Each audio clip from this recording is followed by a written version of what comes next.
अध्याय 4:3 में हम यहाँ एक समय के विषय में पढ़ते हैं जिसमें इजरायली पलिश्तियों से लड़ रहे थे और हार रहे थे।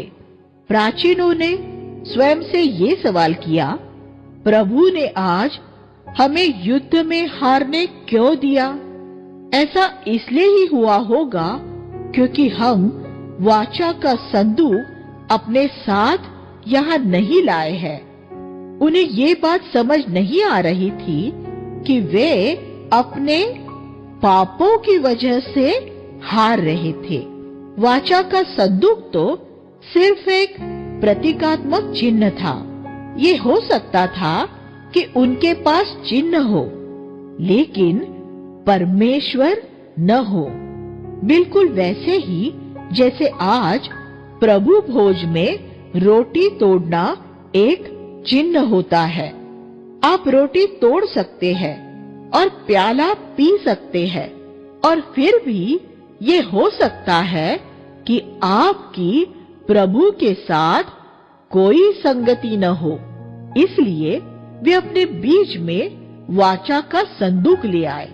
जब वाचा का संदूक उनके बीच में आ गया तो उन्होंने ऐसी ऊंची आवाज में हर्षनाद किया कि उनके पैर के नीचे की जमीन थरथरा उठी। पद 5। आज भी बहुत से मसीह ये सोचते हैं कि उनके जोर से चिल्लाने से ही ये साबित होता है कि परमेश्वर उनके बीच में है। फिर क्या हुआ?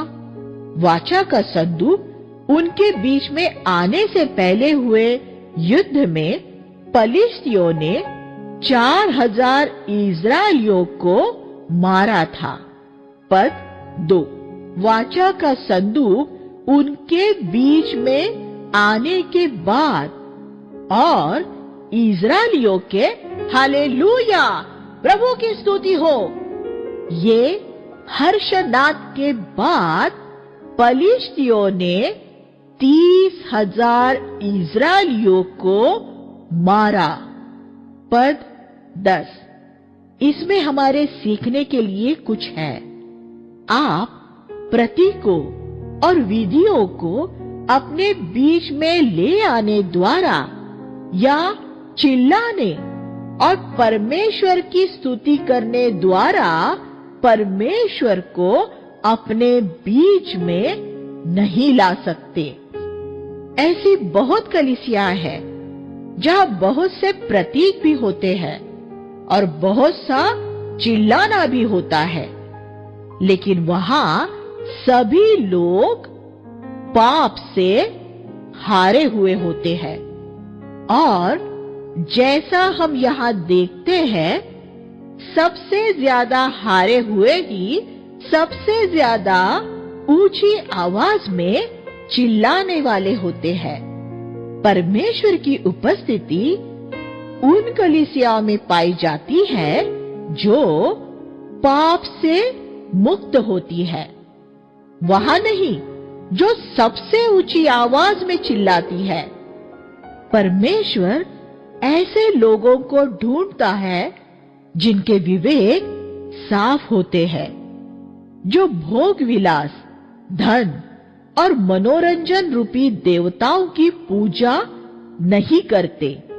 सिर्फ तभी उनका हर्षनाद और स्तुति अर्थपूर्ण होते हैं। जहां कहीं परमेश्वर होता है, वहां जय होती है, चाहे वह हर्षनाद, भावनात्मक उत्तेजना और भौतिक चिन्हों के साथ हो या उनके बिना हो।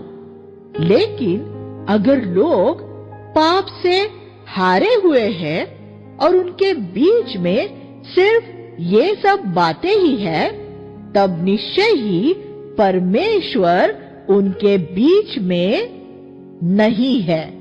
अंत के दिनों में इस सहज सत्य को समझ लेने से हम बहुत से धोखे से बच जाएंगे।